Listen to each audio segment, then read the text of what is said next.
the Chicago Bulls. They traded away their best player in Jimmy Butler, and now their current best player is a 50,000-year-old Dwayne Wade, who is kind of injury prone. So, yeah, Chicago Bulls are looking to be one of the worst teams in this upcoming NBA season.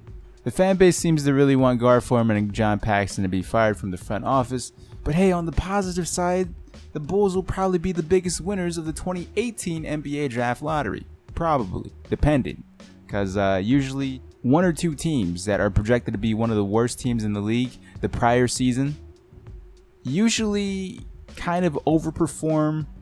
I mean, look at the last year's Miami Heat. Nobody really expected them to do good, especially with the talent they had on paper. They almost made playoffs. A few seasons back, the Phoenix Suns almost made playoffs with guys like Goran Dragic, Eric Bledsoe, and Miles Plumlee. You can't forget about Miles Plumlee because he's on this list.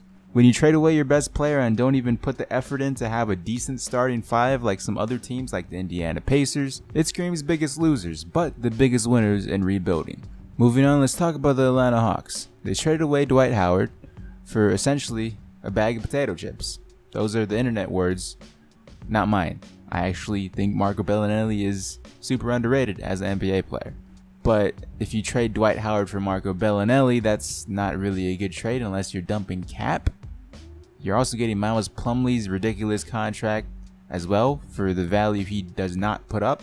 And then to top it all off, their best player in Paul Millsap leaves and joins the Denver Nuggets, and now all you're left with is an overrated point guard in Dennis Schroeder.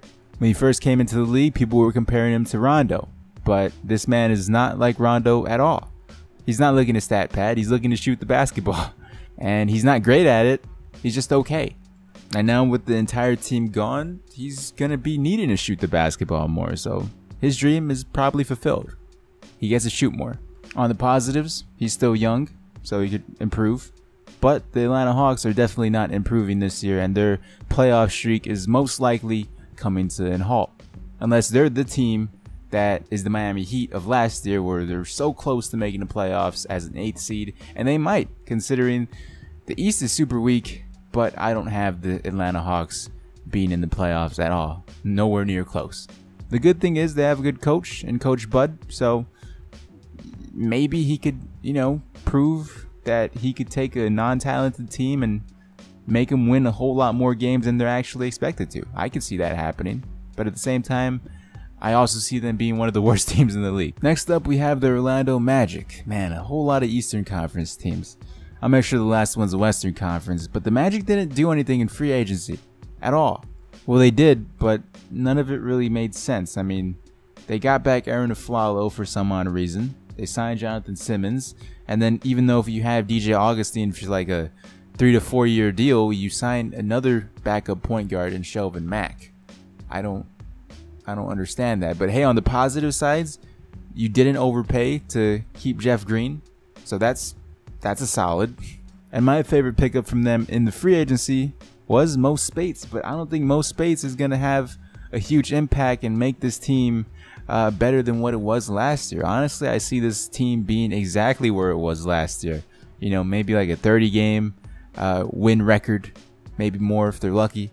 Some people will probably have the Portland Trailblazers on here, or the Cleveland Cavaliers, or other teams that didn't do anything, but those teams are already good.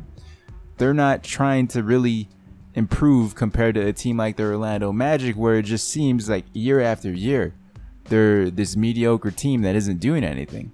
They have great young talent on the roster, but I wouldn't be surprised if this season, before trade deadline, 1 or 2 guys get traded, just like last year.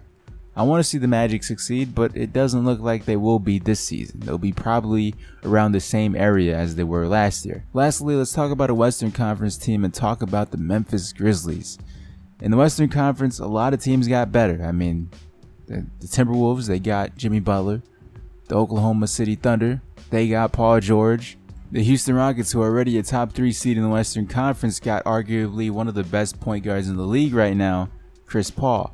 And guess who the Memphis Grizzlies got? Nobody. They actually lost their old veterans that brought them grit and grind, and Zach Randolph and Vince Carter.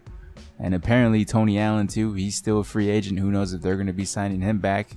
But this team doesn't look talented at all on paper. I mean, their 2 best players Mike Conley and Marc Gasol are really going to have to carry this team. And if one of them gets injured, it's a wrap for the Memphis Grizzlies playoffs hopes. I mean, I don't see the Grizzlies making playoffs this year, especially with all the teams I said and other teams that improved, and it just doesn't look good for the Grizzlies. But losing the veterans, although it may be a loss this season, it's also something to look forward to for rebuilding with this Memphis Grizzlies team, because the Memphis Grizzlies have been a solid playoff team for years, but that's all they've really been. They don't make it far in the Western Conference. They're not a threat to be in the Western Conference Finals. I mean, nobody really expects that to happen, and occasionally they do, but never really do much. The signings of Tyreke Evans and Ben McLemore, I don't get it. I mean, I do get it, but at the same time, I don't see it performing well for them.